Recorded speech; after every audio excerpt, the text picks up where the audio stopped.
Oi, eu me chamo Victoria Coutinho e esse é o podcast Vivendo com Victoria. No episódio de hoje eu quero falar sobre um assunto que eu ando vivendo e que tem me feito refletir muito. Quem nunca teve um dia difícil e resolveu se premiar, seja com um chocolate ou uma comprinha online? Até porque a gente merece, né? Trabalhamos tanto, temos que ser constantemente produtivos e, claro, ativos nos nossos ciclos sociais. Mas até que ponto isso parece inofensivo? Será que, sem perceber, estamos usando a comida e a compra como uma válvula de escape emocional? Eu sou uma pessoa que ama seguir regras, que ama seguir a rotina, ter constância, sabe? O padrão ele me faz sentir segura. Eu nunca tinha percebido isso em mim até eu mudar de faculdade e um amigo que ia comigo do metrô até a faculdade e detestava ir todos os dias pelo mesmo caminho, falar sobre essa minha característica. Foi a partir desse comentário que eu comecei a perceber que todo dia eu levanto mais ou menos no mesmo horário, como as mesmas coisas sem ao menos enjoar. Gosto de fazer sempre meu devocional e meu treino logo cedo. Quando eu faço isso, me sinto 100%. Trabalho, almoço, como apenas as sobremesas combinadas, mesmo que tenha várias outras novas em casa. Trabalho, tomo café da tarde e na maioria das vezes eu janto. Nunca fui de comer fora do horário. Eu não sou aquela tipo de pessoa que gosta de beliscar uma besteira ao longo do dia e, pelo contrário, eu sempre segui muito bem as dietas que me passaram. Por isso, quando eu sinto uma necessidade incontrolável de comer à tarde, sei que não é fome, é desgaste emocional.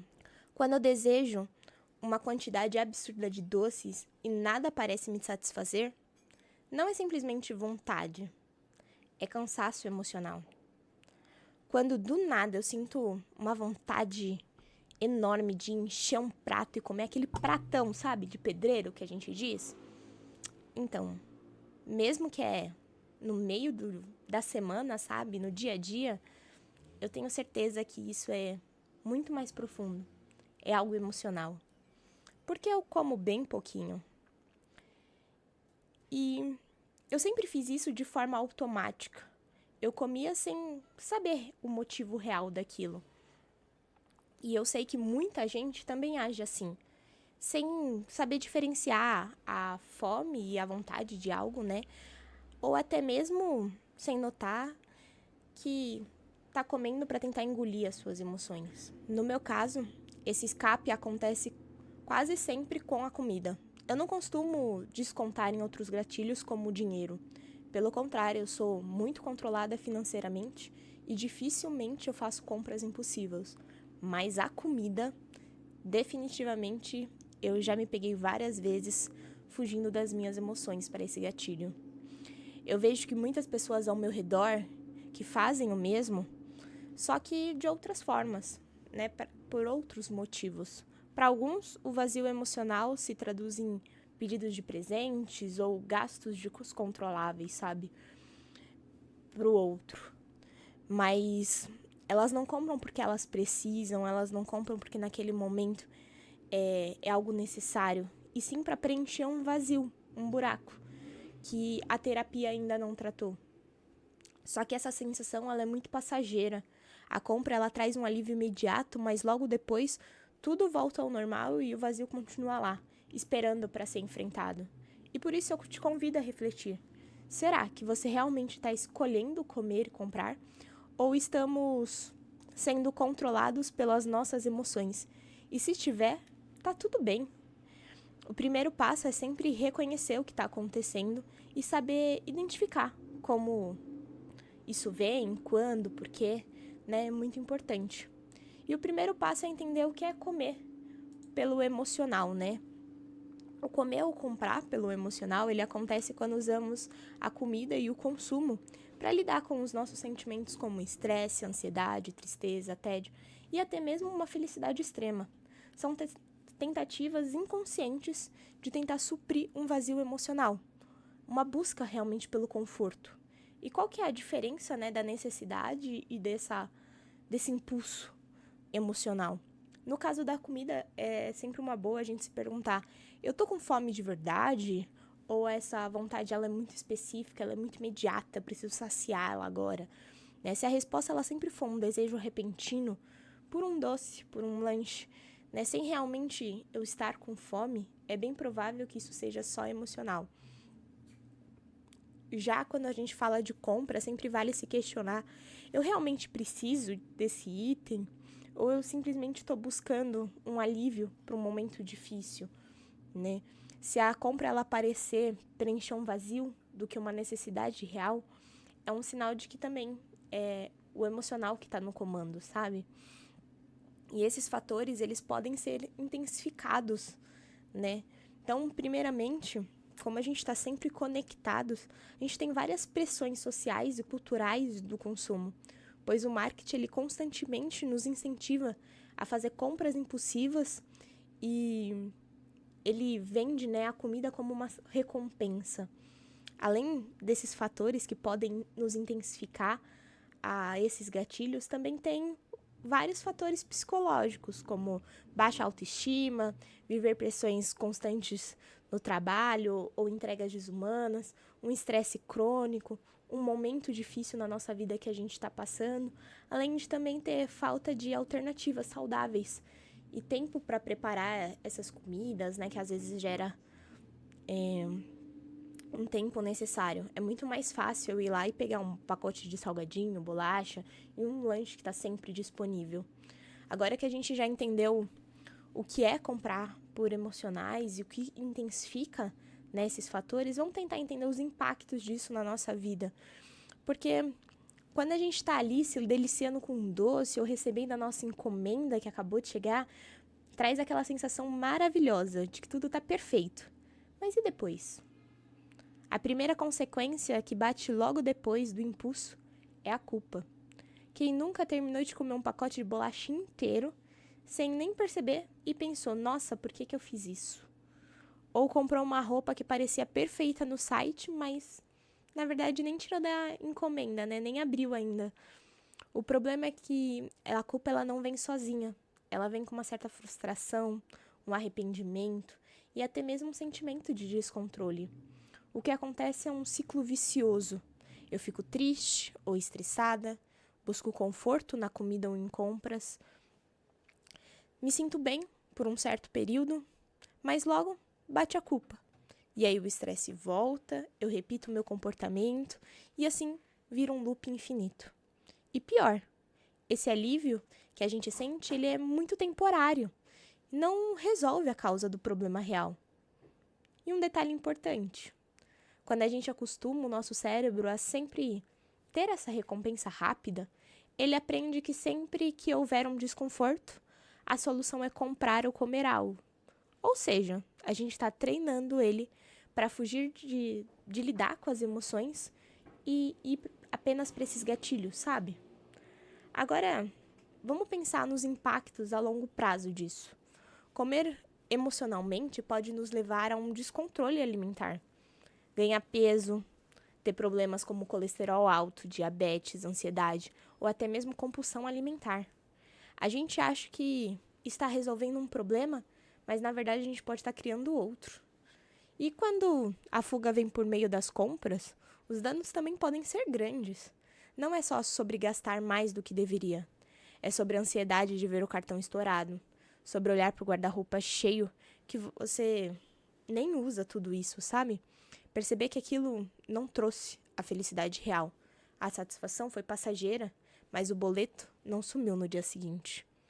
Outro impacto que a gente pode ter, que nem sempre a gente percebe de cara, é a nossa autoestima. Porque no fundo, toda vez que a gente come ou compra algo por impulso, a gente se sente culpado depois e reforça a ideia de que não temos controle sobre as nossas próprias decisões. E isso desgasta a nossa confiança. A longo prazo, isso pode gerar uma sensação de impotência, de que eu nunca vou conseguir mudar isso, de que o meu caso é muito difícil. E essa crença vai minando nossa confiança em outras áreas da vida também. Você já percebeu como, quando a gente está descontrolado em um aspecto, isso acaba afetando os outros pontos também? Porque no final do dia, o que a gente queria mesmo era resolver a emoção que estava ali nos incomodando. Mas ao invés de encarar ela logo de frente, a gente acabou mascarando com a comida, com as compras. E essa emoção, adivinha, ela continua lá. Às vezes até mais forte do que ela estava no início. Então, agora que a gente já falou dos impactos, vem a pergunta: como saber se isso está acontecendo com a gente? Muitas vezes esse comportamento ele é automático. A gente nem percebe. Mas tem alguns sinais que podem nos ajudar a identificar, né, se a gente está usando isso como válvula de escape emocional. Primeiro, as perguntas que a gente já fez lá no início. Então, por exemplo, como bate uma vontade de comer algo, será que eu estou com fome real ou esse desejo ele é específico?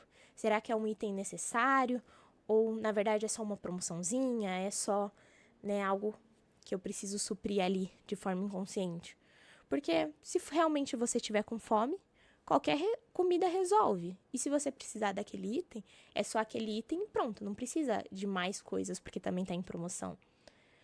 Mas a verdade é que se realmente eu quero um chocolate, uma batata frita, né, não aceito algo diferente, ou se eu tenho que comprar tudo que está em promoção, pode ser que a fome e a compra, ela não seja necessária, mas sim só um desgaste emocional. E depois dessa compra e de comer, né, por impulso, eu me sinto satisfeita ou eu me sinto culpada? Se a sensação não for de prazer, mas sim de arrependimento e de frustração, é um sinal de que aquela escolha ela não foi baseada em uma necessidade, sim numa emoção. Por fim, se você se perguntar, né, se você tem dificuldade de parar, né, com essa atitude e perceber que você já tentou outras vezes, mas não conseguiu, que realmente virou um mecanismo inconsciente, com certeza pode estar sendo um sinal de que você não está lidando bem com as suas emoções. Uma outra coisa importante é que normalmente a gente esconde esses comportamentos. Já percebeu que às vezes a gente come alguma coisa que a gente não quer que ninguém vê? Porque no fundo a gente sabe que não tá comendo por fome? Ou fez uma compra e escondeu de todo mundo, nem mostrou que realmente comprou? Porque na verdade a gente não precisava daquilo. Os alimentos, eles também podem ser escolhidos, por exemplo, eu vou escolher uma fruta, eu vou escolher um processado, um doce, um carboidrato. Isso também pode ser um sinal de que na verdade eu tô escolhendo por impulso. Ou também, se eu usar a compra por impulso, no sentido eu mereço, tá tudo em promoção, é algo, né, um descontinho. Pode ser também sinais claros de que tem algo além da necessidade envolvida. Observar esses padrões é essencial para o dia a dia, porque a gente só consegue mudar algo depois que a gente toma consciência de que ela existe. E aí entra a parte, né, como eu posso evitar e transformar esse comportamento. Porque a gente sabe que não dá para eliminar o estresse, a ansiedade, os desafios do dia a dia, mas dá pra gente aprender formas mais saudáveis de lidar com isso. Primeiro ponto, praticar a autoconsciência. Então, se perguntar mesmo, se questionar se eu estou fazendo isso por uma necessidade ou uma busca de um alívio emocional. Crie sempre uma pausa, se pergunte, né, se a resposta que você está procurando é aliviar, tenta entender a sua emoção que está por trás disso, ao invés de simplesmente continuar com o gatilho. E, como eu disse, crie essa pausa antes de agir. Essa pausa ela pode fazer toda a diferença. Se bater a vontade de comprar ou de comer, tente esperar 10 minutos. Durante esse tempo, faça uma coisa diferente. Bebe um copo d'água, respira, dá uma volta, conversa com alguém. Muitas vezes, a urgência ela passa e você percebe que não precisava daquilo, sabe? Encontre alternativas mais saudáveis para lidar com as emoções. A gente precisa de outras formas para aliviar o estresse e a ansiedade, como fazer exercício físico, praticar técnicas de respiração ou meditação para relaxar, escrever o que está sentindo em um diário para colocar aquelas emoções para fora, ou até mesmo ligar para um amigo, conversar, desabafar. Às vezes isso é bom. Também mude de ambiente, mude a rotina. Eu sei que meu gatilho é estresse no trabalho. Como eu posso planejar para evitar que esse impulso aconteça? No caso de comida, que tal manter opções saudáveis à vista, né? Ao invés de ficar estocando um monte de guloseimas. No caso de compras, que tal bloquear as notificações de promoção, deixar o cartão de crédito mais difícil, sem tá fácil acesso, sabe? Isso pode fazer toda a diferença. E por fim, aceite o seu processo, né? Porque aceitar que você tá numa mudança, aceitar que você tá num processo, que esse comportamento ele não surgiu da noite pro dia, leva tempo. E a chave, né, pra não jogar isso tudo pra fora, é entender que você tem um impulso, você consegue identificá-lo e que você vai aos poucos substituindo por hábitos mais saudáveis. Pequenas mudanças, elas fazem uma grande diferença. E se você perceber que está muito difícil mudar sozinho, busca um apoio profissional, um psicólogo, sabe, fazer terapia. Isso é muito importante, é uma ótima escolha. Uma orientação nutricional, alguém para te ajudar com planilhas de orçamento, né? Podem ser ferramentas fundamentais para a quebra desse ciclo. Uma coisa essencial também é tira a culpa, né, da sua equação. Se você acabou comendo além da conta, se você comprou algo por impulso hoje, tá tudo bem. O problema não é um único episódio, mas sim um padrão repetitivo. A gente está quebrando esse ciclo, né? Então, ao invés de se punir, usa isso como aprendizado. Você já reconheceu novamente como você pode evitar isso novamente, sabe? Além da parte emocional, tem algumas coisas práticas. Por exemplo, no caso da escolhas saudáveis, como eu disse, deixa elas à disposição, ao invés de deixar guloseimas à vista, né? Deixa uma fruta lavada, um snack proteico, algo mais fácil. Quando você for no mercado, tem um plano, né? Use uma lista, mantenha-se ali só no padrão dessa lista. Evite no mercado com fome. Quando a gente vai com fome, a gente, nossa, quer comprar tudo. E tudo que é de mais gostoso, sabe? Espere sempre, sei lá, 24 horas antes de fazer uma compra fora planejado. Vê se realmente você quer aquilo, se você realmente precisa daquilo. Muitas vezes, depois desse tempo, você percebe que nem precisava tanto desse item. E faça um orçamento também para gastos extras, né? Porque aí assim você vai esperar realmente no seu orçamento que aquilo ainda está em processo, que aquilo ainda está em desenvolvimento, porque não vai mudar da noite para o dia e pelo menos você vai se planejar em relação àquilo. Outro ponto importante é sempre trabalhar a sua relação de prazer e com recompensa. A gente cresce ouvindo que a comida é um conforto, que comprar traz felicidade, mas a gente não pode encontrar prazer também em outras coisas, como sair com os amigos, fazer alguma coisa que a gente gosta, estar com pessoas que a gente gosta. Isso também pode fazer totalmente diferença, ampliando nossas fontes de satisfação, trazendo menos dependência do consumo da comida, como válvulas de escapes aí. E, por fim, comemore, né, as suas pequenas vitórias. Se você percebeu que você conseguiu evitar, né, comer por impulso, comprar por impulso, celebre isso. Pequenas conquistas constroem hábitos duradouros. E lembre-se sempre que equilíbrio não significa perfeição. Tente ter uma relação saudável com a comida e com o dinheiro. Você não precisa nunca comer demais, mas um chocolate num dia difícil, às vezes não faz tanta diferença assim, né? E tá tudo bem. Ou comprar uma vez para te fazer feliz, porque você precisa naquele momento, não tem problema, sabe? Não seja tão rigoroso com você, seja compreensível também. Mas façam escolhas com consciência. Veja se realmente é sua válvula de escape ou se você está fazendo aquilo com consciência e não de forma automática, só para preencher um vazio. Então, é isso. Muito obrigada por ter me assistido até aqui. Se você gostou, se você quer me contar quais estratégias você vai contar primeiro, não deixe de me mandar lá no meu Instagram, Vivendo com Victoria. E não esqueça de me seguir aqui no Spotify, ou de se inscrever no YouTube para não perder nenhum vídeo. A gente se vê até a próxima. Tchau!